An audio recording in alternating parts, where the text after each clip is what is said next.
खबरों का सारथी।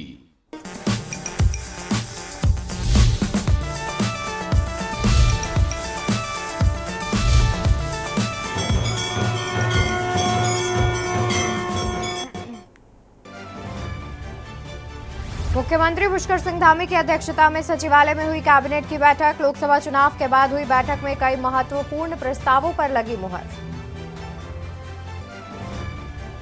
सीएम धामी की अध्यक्षता में हुई कैबिनेट की बैठक में पर्यटन, सहकारिता, ऊर्जा, वित्त, स्वास्थ्य सहित कई विभागों के रखे गए 12 विषय। सचिव शैलेश बगौली ने दी जानकारी। श्री राम जन्मभूमि प्राण प्रतिष्ठा के मुख्य पुरोहित की मौत पर सीएम धामी ने जताया दुख। ट्वीट कर कहा, आचार्य लक्ष्मीकांत जी के गोलोक गमन से हुई है अपूरणीय क्षति।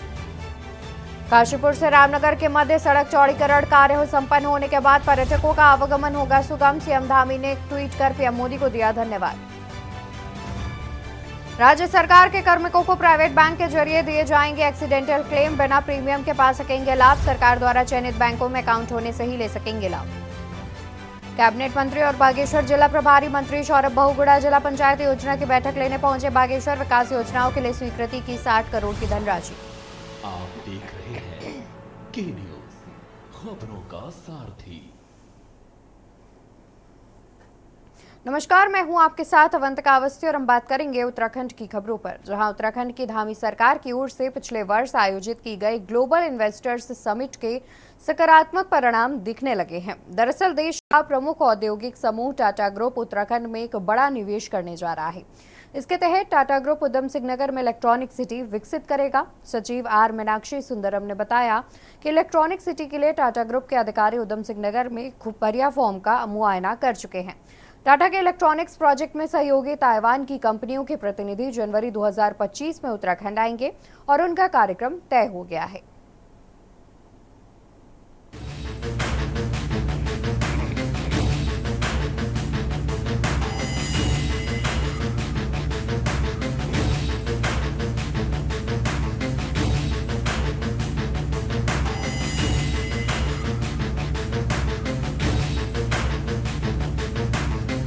उत्तराखंड में निवेश को पंख लगने जा रहे हैं। देश का प्रमुख औद्योगिक समूह टाटा ग्रुप उत्तराखंड में बड़ा निवेश करने जा रहा है। इसके तहत टाटा ग्रुप उधम सिंह नगर में इलेक्ट्रॉनिक सिटी विकसित करेगा।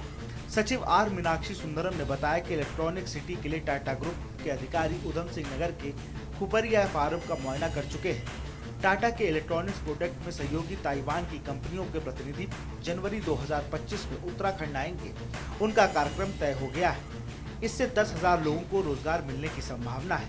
उन्होंने बताया कि टाटा ने इस प्रोजेक्ट के लिए उत्तराखंड में राहुल जैन को नोडल अधिकारी नियुक्त किया है। संभावना है कि 2025 के बीच निर्माण कार्य शुरू कर दिया जाएगा।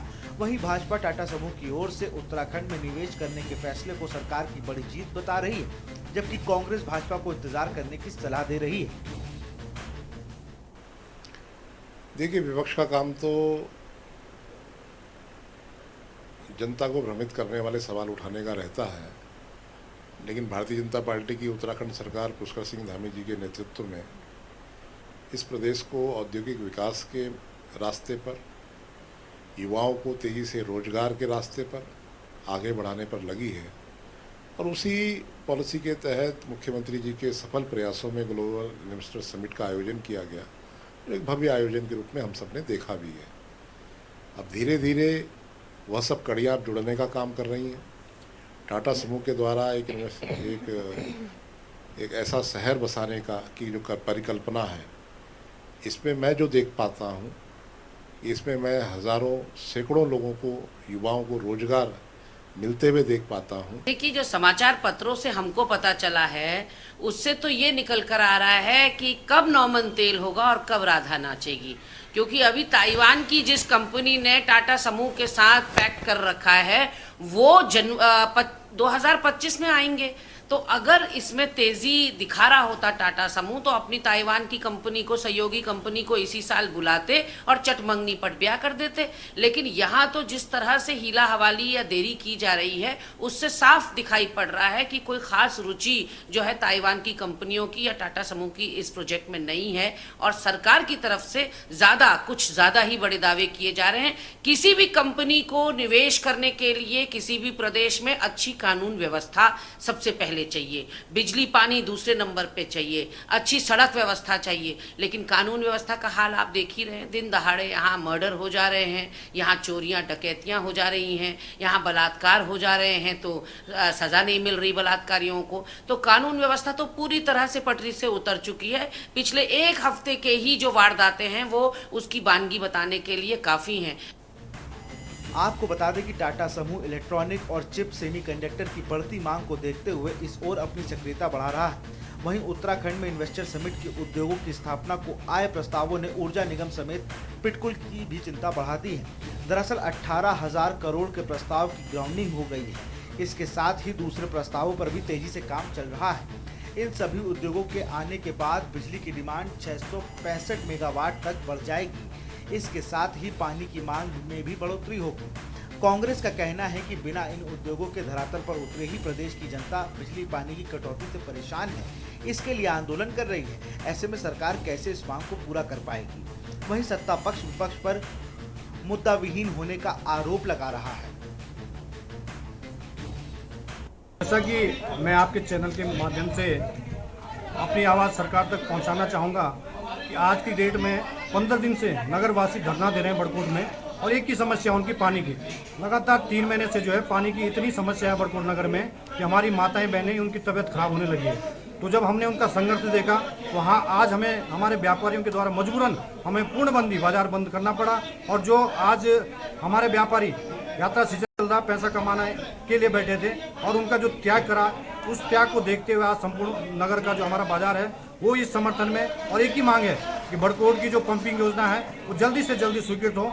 और मैं सरकार से आपके चैनल के माध्यम से करूंगा कि जन भावना को देखते हुए जो आज मेरी माताएं बहनें संघर्षरत हैं, पानी के लिए प्यासी हैं, तो ये एक आम मांग है और हमारी सरकार के जो मुखिया हैं उनको इसका संज्ञान जरूर लेना चाहिए। 2018 से लेकर अभी तक सरकार ने कई बार राज्य में उद्योगों को लाने के दावे किए, इन्वेस्टर मीट भी हुए, जनता की गाड़ी कमाई इन इन्वेस्टर मीट पर लुटाई भी गई, बड़े बड़े दावे किए, लेकिन अभी तक धरातल पे कुछ नहीं उतरा। और जहाँ तक बिजली पानी की बात है, आम आदमी को तो बिजली पानी उपलब्ध नहीं हो रहा, उद्योगों को कहाँ से उपलब्ध होगा? और लगातार जो शेड्यूल कांग्रेस की सरकार ने बसाए थे वो बंद हो रहे हैं, उन पे ताले लग रहे हैं। आखिर हम कई बार सरकार से सवाल कर चुके हैं कि क्या कारण है आप इन उद्योगों को भी नहीं रोक पा रहे हैं, फिर नए उद्योग यहाँ कैसे आएंगे? तो दावे करना अलग बात है और धरातल पर जो है अपने दावों को उतारना अलग बात है। ये सरकार केवल जो है जुमलेबाजी करती है, बयानबाजी करती है, लेकिन धरातल पर जो है काम करके नहीं दिखा पाती है। देखिए, कांग्रेस को तो मैं किसी रूप में नहीं देखती हूँ, क्योंकि वो इस समय मुद्दा विहीन चल रही है और किसी भी प्रकार से कहीं भी उसका अस्तित्व नज़र नहीं आ रहा है।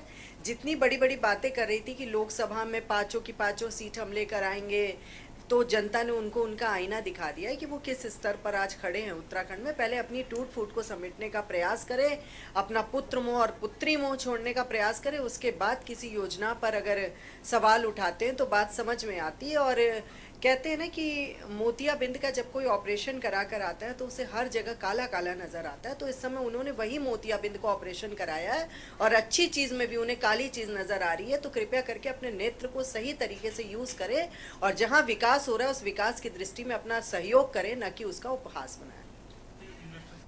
कुल मिलाकर इन्वेस्टर समिट के दौरान आए प्रस्तावों पर उत्तराखंड सरकार और टाटा ग्रुप ने आगे बढ़ना शुरू कर दिया है। इसके अलावा भी इस प्रस्ताव को धरातल पर उतारने की सरकार ने कोशिशें तेज कर दी हैं। हालांकि प्रस्तावित उद्योग कब तक स्थापित होंगे ये तो देखना होगा, लेकिन सवाल ये है कि प्रस्तावित उद्योगों के लिए प्रशिक्षित कर्मचारियों के साथ ही बिजली पानी की मांग कैसे सरकार पूरा करेगी, ये बड़ा सवाल है। Uttarakhand desk report. धामी सरकार राज्य के अंत्योदय और राष्ट्रीय खाद्य सुरक्षा गारंटी राशन कार्ड वाले करीब 14 लाख परिवारों को सरकार रियायती मूल्य पर विशेष पोषण किट देने की तैयारी कर रही है। इस संबंध में खाद्य मंत्री रेखा आर्या ने विधानसभा सभागार में समीक्षा बैठक में अधिकारियों को इसके निर्देश दिए और इस किट में दाल, तेल, मसाले सहित कई जरूरत की खाद्य सामग्री होगी, जिसे 50% तक सब्सिडी पर दिया जाएगा।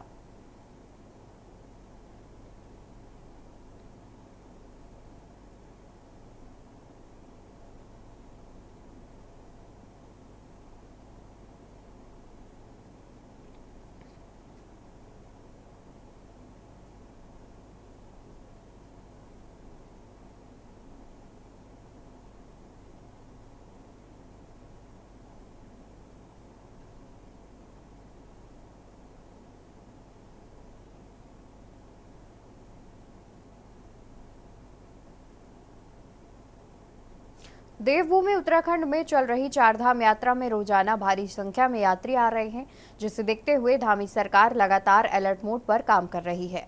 इस बात को लेकर पर्यटन मंत्री सतपाल महाराज ने कहा कि चारधाम यात्रा में अब तक कुल 22,98,801 श्रद्धालु दर्शन कर चुके हैं।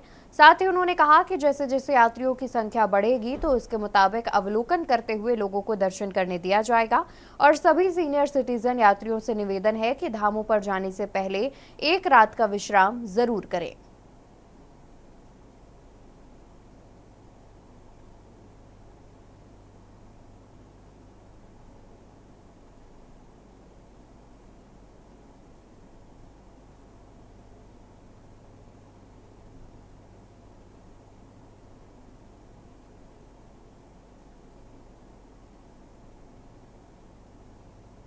चारधाम यात्रा में अभी तक जो दर्शनार्थियों की जो संख्या है, यमुनोत्री के अंदर 3,94,742 है, गंगोत्री में 4,02,566 है, केदारनाथ में 8,55,948 है, बद्रीनाथ में 5,75,055 है, हेमकुंड साहब में 77,500 है।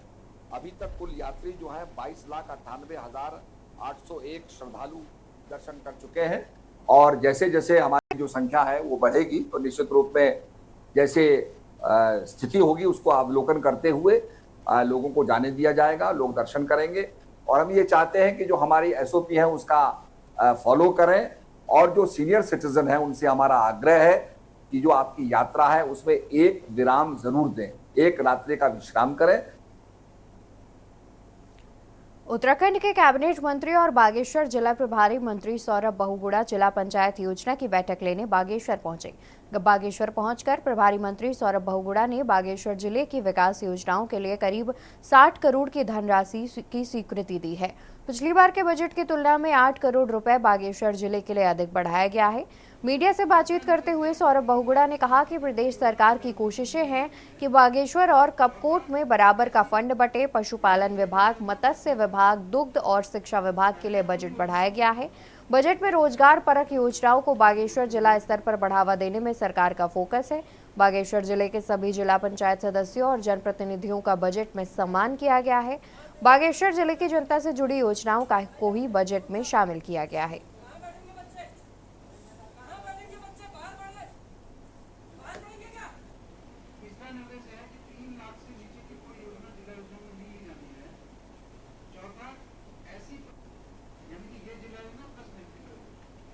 पिछली बार से 8% का परवय हमने बढ़ाया है। पिछली बार हमारा 55 करोड़ के आसपास था, इस बार हमने 60 करोड़ के ऊपर परवय ले गए हैं। कोशिश हमने करी है कि सबका सम्मान कर सकें, सारे जिला पंचायत सदस्यों का, हमारे जनप्रतिनिधियों का और सबकी योजनाओं को सम्मिलित किया जा सके। हमारी सबसे बड़ी समस्या रही है कि इस बार भी हमको जो प्रस्ताव आए हैं वो 360 करोड़ के प्रस्ताव आए हैं, जबकि हमारी जिला योजना सिर्फ 60 करोड़ की है।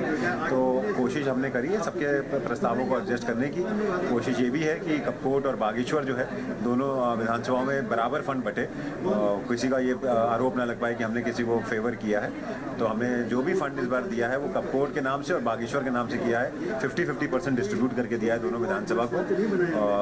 जनहित की योजनाएं हमने फॉरेस्ट में हमने थोड़ा परवय बढ़ाया है, हमने पशुपालन में परवय बढ़ाया है, हमने मत्स्य पालन में परवय बढ़ाया है, हमने दुग्ध विकास में परवय बढ़ाया है, शिक्षा का हमने थोड़ा बढ़ाया है। तो जो रोजगार परक योजनाएं हैं हमने उस पर फोकस किया है और कोशिश यही किया है कि जो हमारे बागेश्वर के युवा हैं, जो हमारे किसान हैं, हमारी मातृशक्ति हैं, इनको हम लोग रोजगार से कैसे जोड़ें उस पर हमने फोकस किया। खबर नैनीताल से है, जहां उत्तराखंड हाईकोर्ट ने देहरादून चक्राता में जल जीवन मिशन के तहत पेयजल निगम द्वारा सरकारी धन का दुरुपयोग करने के खिलाफ दायर जनहित याचिका पर सुनवाई करते हुए कोर्ट की खंडपीठ नगर निगम से 25 जून तक स्थिति स्पष्ट करने को कहा है। मामले की सुनवाई के लिए कोर्ट ने 25 जून की तिथि नियत की है। बता दें कि देहरादून चक्राता निवासी पूजा गौड़ और अन्य ने उच्च न्यायालय में जनहित याचिका दायर कर कहा कि नगर निगम द्वारा जल जीवन मिशन में अनियमितताएं बरती गई हैं, जिससे सरकारी धन का दुरुपयोग हुआ है। याचिकाकर्ता का कहना है कि जल जीवन मिशन के तहत ऐसे जल स्रोतों से कनेक्शन लगाए गए हैं जिसमें पानी ही नहीं है। इतना ही नहीं, कई जगहों पर पुराने पानी के कनेक्शनों को उखाड़कर वहां दोबारा पानी की पाइपलाइनों को बिछाया गया है। नगर निगम की लापरवाही से लोगों को पीने के पानी की किल्लत हो रही है।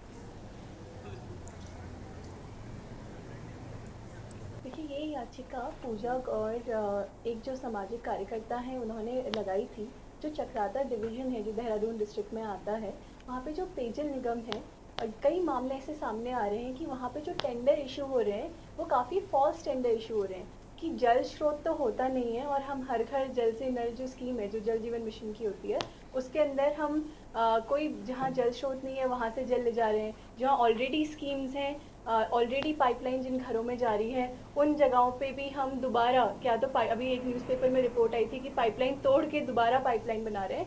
केवल जो कॉन्ट्रैक्टर्स हैं, जो लोकल कॉन्ट्रैक्टर्स हों या जो भी कॉन्ट्रैक्टर्स हैं, उनके और जो करप्शन चल रहा है पूरा टेंडर को लेके जो पूरे उत्तराखंड में चल रहा है उन सबको मिली भगत में उनको बेनिफिट पहुंचाने के लिए हम ये कर रहे हैं। तो ये PIL करता जो है, ये याचिका करता है, जो इन्होंने ये मुद्दा उठाया है, आज कोर्ट ने इसमें इंस्ट्रक्शंस मांगे हैं और ये मैटर ट्यूसडे को लगा है।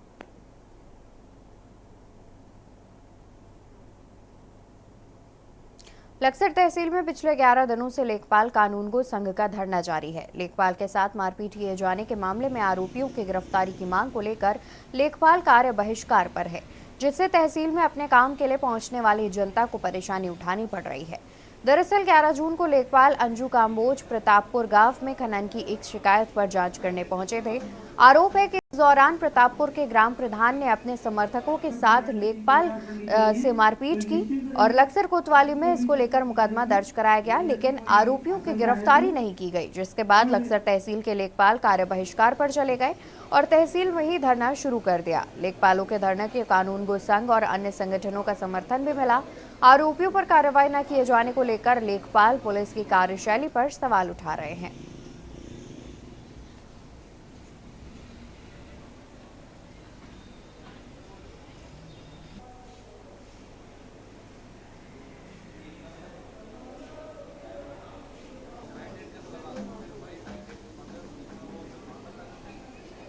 अपनी रणनीति तैयार करनी चाहिए, तो निश्चित रहिए आज इस पर भी चर्चा की जाएगी यदि ऐसी कोई आशंका है तो। और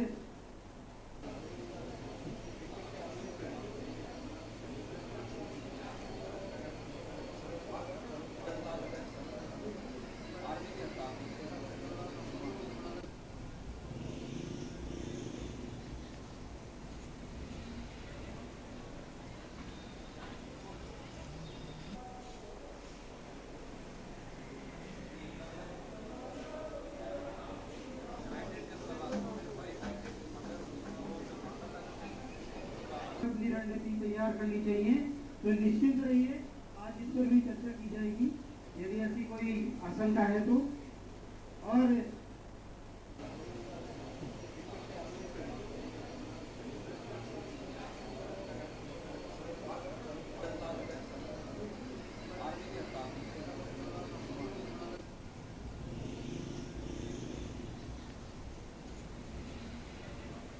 सरोवर नगरी में तपती गर्मी के बाद हुई बारिश से पहाड़ चटकने लगे हैं। सुबह हुई बारिश के बाद नैनीताल तल्लीताल क्षेत्र के हल्द्वानी मार्ग में कूड़ा खड़ू के पास सड़क किनारे पार्क की गई कार में दोपहर में बारिश के दौरान पहाड़ों से सड़क में पत्थर गिरने लगे। तभी पहाड़ी से एक बड़ा पत्थर गाड़ी के शीशे पर जा गिरा, जिससे गाड़ी का शीशा और स्टीयरिंग पूरी तरह से क्षतिग्रस्त हो गए। प्राप्त जानकारी के अनुसार गाजियाबाद से नैनीताल घूमने आए पर्यटकों ने पार्किंग न मिलने पर सड़क किनारे अपना वाहन पार्क कर टैक्सी बुक कराकर घूमने चले गए और इसी दौरान पहाड़ी से गिरे भारी भरकम पत्थर से वाहन क्षतिग्रस्त हो गया। हालांकि जिस दौरान गाड़ी पर पत्थर गिरा उस समय कोई भी गाड़ी में मौजूद नहीं था, जिससे बड़ा हादसा होने से टल गया। वहीं मार्ग में लगातार वाहनों की आवाजाही भी रहती है।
रामनगर विकास खंड के अंतर्गत ग्राम चोरपानी स्थित रावट कॉलोनी के ग्रामीणों ने गांव की सड़क को 3 तरफ से बंद कर धरना देना शुरू कर दिया था। ग्रामीणों की मांग थी कि उनके गांव में ईंटों के कई स्टॉक बनाए गए हैं और इसके साथ ही गांव में एक व्यापारी के गोदाम में भारी वाहनों के आने से गांव की सड़क जहां एक और क्षतिग्रस्त हो गई है, तो वहीं शनिवार को एसडीएम राहुल शाह ने अपने कार्यालय में ग्रामीणों की एक बैठक बुलाई, जिसमें एआरटीओ संदीप वर्मा, तहसीलदार कुलदीप पांडे, कोतवाल अरुण कुमार सैनी मौजूद थे। एसडीएम ने बताया कि इस मामले में तहसीलदार द्वारा की गई जांच के बाद धारा 135 की कार्रवाई उनके द्वारा की गई है और दूसरे पक्ष को नोटिस देने की कार्रवाई भी की जाएगी। एसडीएम के द्वारा दिए गए आश्वासन के बाद ग्रामीणों ने अपना धरना 14 दिन के लिए स्थगित कर दिया। उन्होंने कहा कि अधिकारियों ने आश्वासन दिया है, जब तक कार्रवाई नहीं हो जाती है तब तक गांव में बड़े वाहन नहीं जाएंगे।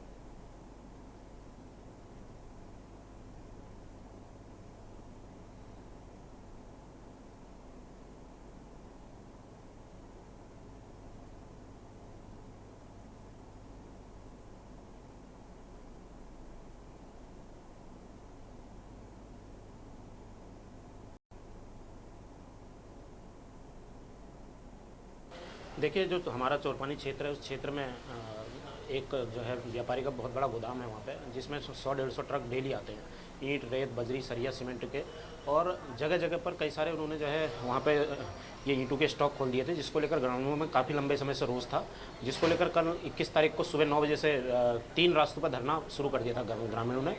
और रात यहाँ पर तहसीलदार साहब भी आए थे, कोतवाल साहब भी आए थे, और सब लोगों ने कहा कि आज 11:30 बजे मीटिंग होगी हमारी यहाँ पे, जिसमें एसडीएम साहब, एआरटीओ साहब और तहसीलदार साहब और कोतवाली पुलिस के लोग थे और हम समस्त ग्रामीण वहाँ पे मौजूद थे।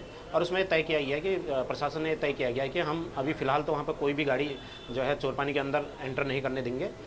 इसमें बीच में शिकायत आई थी, ज्ञापन भी आया था चोरपानी के कॉलोनी वासियों के द्वारा कि यहाँ पे अवैध रूप से ईंट का स्टॉक किया जा रहा है। इसके अलावा बाहरी वाहनों के आने से वहाँ पे असुविधा उत्पन्न हो रही है। उसके संबंध में तहसीलदार से जांच करवाई गई। तहसीलदार रामनगर द्वारा अपनी जांच रिपोर्ट में धारा 133 सीआरपीसी पब्लिक न्यूसेंस में कार्रवाई करने की संस्तुति की गई है, जिसके क्रम में न्यायालय द्वारा सशर्त आदेश में पारित किए जा रहे हैं। दूसरे पक्ष को सुनवाई का अवसर दिया जाएगा। यदि उसके बाद कोई भी अगर अवैधता पाई जाती तो उसमें आगे की अग्रतर कार्रवाई की जाएगी।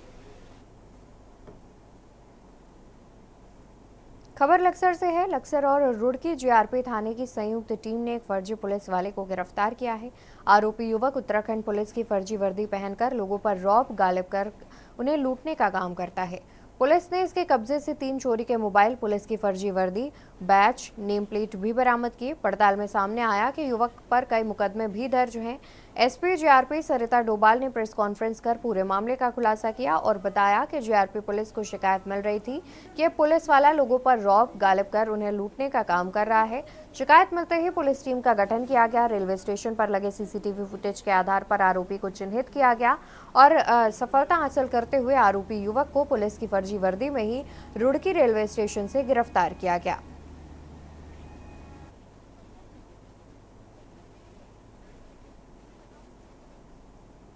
देखिए, थाना जीआरपी लक्सर में एक सूचना मिली थी, जिसमें कि एक मुखबिर द्वारा बताया गया था कि एक व्यक्ति जो है पुलिस की वर्दी पहन करके रेलवे स्टेशन के आसपास लोगों पर रौब गालिब करते हुए जो है उनसे नाजायज़ डिमांड कर रहा है। इसी संबंध में जो है एसओ जीआरपी द्वारा अपनी टीम गठित करते हुए इसके बारे में इंफॉर्मेशन कलेक्ट की गई, सीसीटीवी फुटेज वगैरह दिखाई दिए।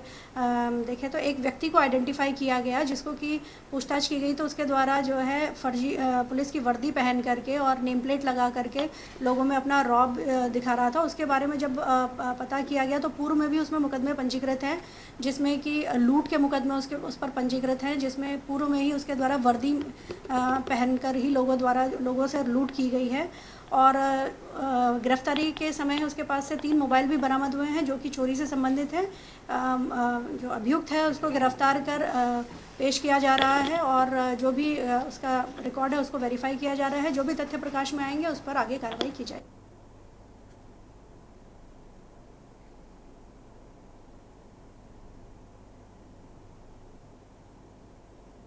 देवभूमि उत्तराखंड में चारधाम यात्रा अपने चरम पर है, जिसे लेकर जहां मसूरी में भी पर्यटन सीजन चल रहा है, तो वहां से गंगोत्री यमुनोत्री धाम के लिए जाने वाले मार्गों पर भी यातायात व्यवस्था बनाए रखने के लिए पुलिस लगातार एक्शन मोड पर काम कर रही है। इस बात को लेकर सीओ मसूरी और सीओ ट्रैफिक अनुज आर्य ने कहा कि चारधाम यात्रा के बीच यातायात को सुचारू बनाए रखने के लिए एक्स्ट्रा फोर्स लगाई गई है और ट्रैफिक प्लान से लगातार मॉनिटरिंग की जा रही है। साथ ही उन्होंने कहा कि ड्रोन से भी मॉनिटरिंग की जा रही है और पर्यटन सीजन होने के चलते ट्रैफिक जाम का दबाव बन गया है। मीडिया से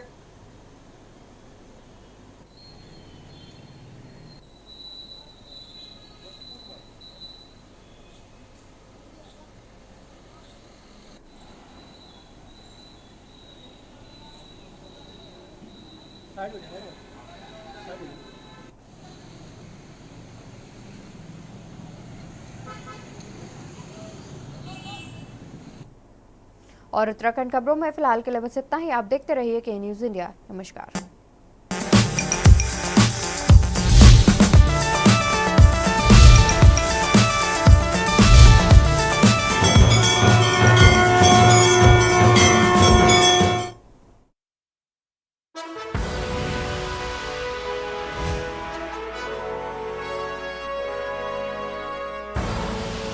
आप देख रहे हैं के न्यूज़, खबरों का